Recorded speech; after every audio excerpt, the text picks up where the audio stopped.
नीति वचन उसका 12 अध्याय और उसका 18 वचन पढ़ेंगे। ऐसे लोग हैं जिनका बिना सोच विचार का बोलना तलवार के समान चुभता है, परंतु बुद्धिमान के बोलने से लोग चंगे होते हैं। फिर से पढ़ना चाहता हूं। ऐसे लोग हैं जिनका बिना सोच विचार का बोलना तलवार के समान चुभता है, परंतु बुद्धिमान के बोलने से लोग चंगे होते हैं। इसका मतलब यह है कि जुबान से निकलने वाले जो शब्द होते हैं उनमें एक गहरा प्रभाव होता है।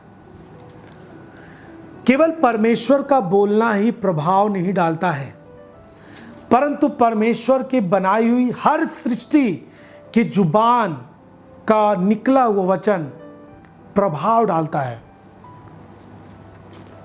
यदि आप मसीह में हैं तो आपकी जुबान से निकले हुए वचन गहरे प्रभाव डालते हैं। यदि कोई मसीह में नहीं है, यदि उसकी जुबान भली नहीं है, गलत बातों से, व्यभिचार की बातों से भरी है, गंदी गंदी बातें करना उसको शोभा लगता है, उसको अच्छा लगता है, उसका भी एक प्रभाव होता है। वो किस तरह होता है मालूम? वो प्रभाव इस तरह होता है कि सुनने वाले खराब हो जाते हैं। आपको मालूम कि तलवार और लड़ाई जो होती है, जो लाठी डंडे, ईंट कत्तल और पत्थर चल जाते लोगों के बीच में, उसकी लड़ाई कहाँ से शुरू होती है मालूम है आपको? जुबान से शुरू होती है। किसी भी चीज की लड़ाई जुबान से शुरू होती है, आपको पता होना चाहिए। आप अपने गांव में, अपने परिवार में, अपने घर को बिखरता हुआ देखते हैं ना आप, वो सब कारण है आपको अपनी जुबान से होता है। लड़ाई की शुरुआत जुबान से होती है प्रिय। उसने मुझको ऐसा बोला, उसने मेरे साथ ऐसा बोल दिया, मैंने उससे सुना, जबकि उसने बोला नहीं, मैंने उससे सुना, तुमने मुझको इस तरह बोला। अब फला व्यक्ति तो लड़ाई करा के आपको चला गया, उसने अपनी जुबान से तलवार चलाई है। लेकिन जो बुद्धिमान व्यक्ति होता है, किसी के बारे में सुनकर भी सोच समझकर बोलता है, क्योंकि उसको मालूम है यदि ये बातें, एक बुद्धिमान व्यक्ति बोलने से पहले अपने विचार को, अपने शब्दों को तौल लेता है,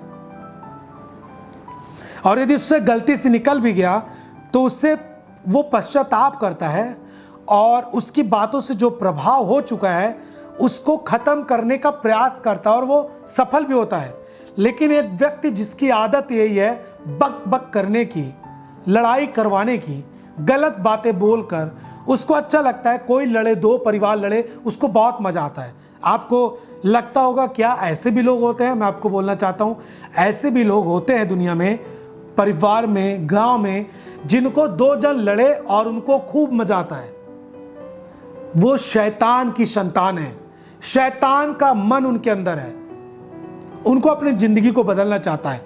यदि मसीह यीशु में कोई भी भाई प्रियजन हो जो इस तरह की आदत से मजबूर है, उसको अच्छा लगता है कोई लड़े, उसको अच्छा लगता है कोई झगड़े, उसको अच्छा लगता है किसी बहन की, किसी की बेटी का मजाक उड़ाना, उसके बारे में थोड़ी सी बातें, केवल थोड़ी सी चर्चा उठी, वो उसको पचता नहीं। वो इसके घर में गई, पूरी आधे घंटे बैठी, बताई खाना बनाने के लिए बच्चों को खाना नहीं मिल रहा है, देर हो रही है, कोई दिक्कत नहीं, पहले इस बात को सबके सामने बोल के आना है। उसके घर में गई, उसके घर में गई, उसके घर में 6 बजे निकली, 9 बज गया, बच्चे भूख के मारे खाना कर रहे हैं। माँ को लगता है नहीं, पहले जो काम मुझे लग रहा है ये काम करके आऊँ, उसकी बेटी के बारे में, उसकी बहन के बारे में कुछ बोल के आऊँ, तब मुझे भूख लगेगी, खाना बनाऊंगी, बच्चों की भूख मिटेगी।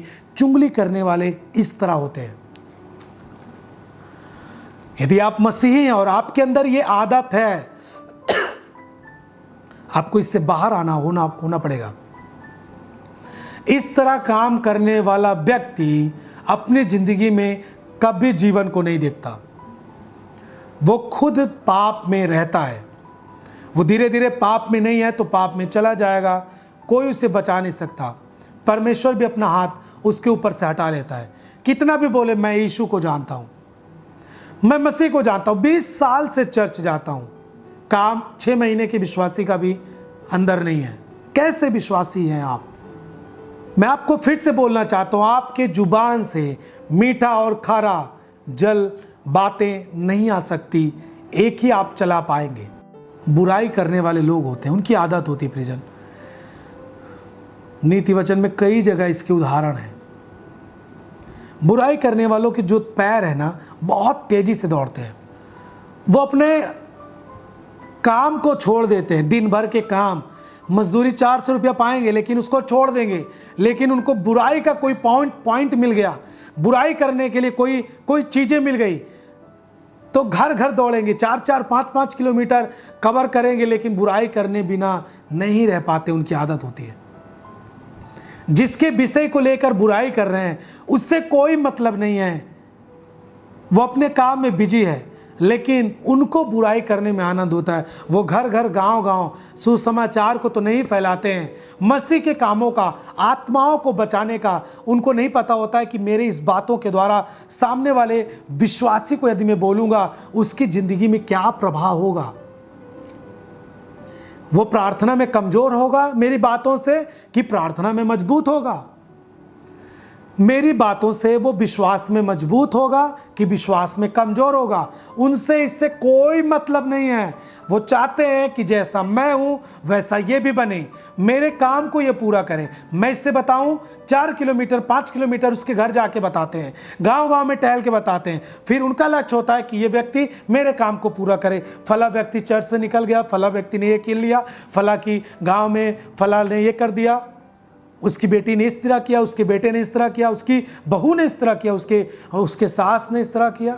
उनका लक्ष्य ये हो जाता है। बच्चे भूख के मारे मर रहे हैं, घर में पैसे नहीं हैं, काम कर लेते, दिन भर में 400 कमाते, लेकिन वो इस काम से फुर्सत नहीं है। उनको पहले यही करना होता है। वो चीज़ें, वो जुबान, अपने ही जुबान के द्वारा वो धीरे धीरे मृत्यु की ओर जा रहे हैं। जब ऐसे काम करने वाले लोगों को आप देखो तो आप उन्हें जान लेना कि ये मृत्यु के कगार पे हैं। और मैं आपको बोलना चाहता हूँ, वे अपना प्रतिफल पाएंगे। बाइबल के अनुसार जो जीभ को वश में, जो जीभ को इस्तेमाल करना जानता है, वही इसका फल पाता है। इससे मृत्यु की ओर भी जाएंगे आप, जीवन की ओर भी जाएंगे आप। हालेलुया। जुबान से निकले हुए शब्दों का बहुत बड़ा प्रभाव होता है प्रियजन। अपनी जुबान को कंट्रोल करें। ऐसी संगति से निकल आए जहां पर आपकी जुबान कंट्रोल में नहीं, आप बाहर आ जाएं। अभी आपके पास टाइम है कुछ अलग करने का। अभी आपके पास टाइम है कुछ अलग करने का। टाइम बीतता जाएगा, फिर आप बाद में पछताएंगे। मैं कहना चाहता हूं वचन से, अभी आपके पास समय है। बुद्धिमान व्यक्तियों की तरह बोलना सीखे ताकि आपके बोलने से लोग चंगे हो जाएं, लोग आनंदित हो जाएं। एक बेटा अपने माँ के साथ एक हो जाए, एक बाप अपने पिता, एक लड़का अपने पिता के साथ एक हो जाए आपकी जुबान से।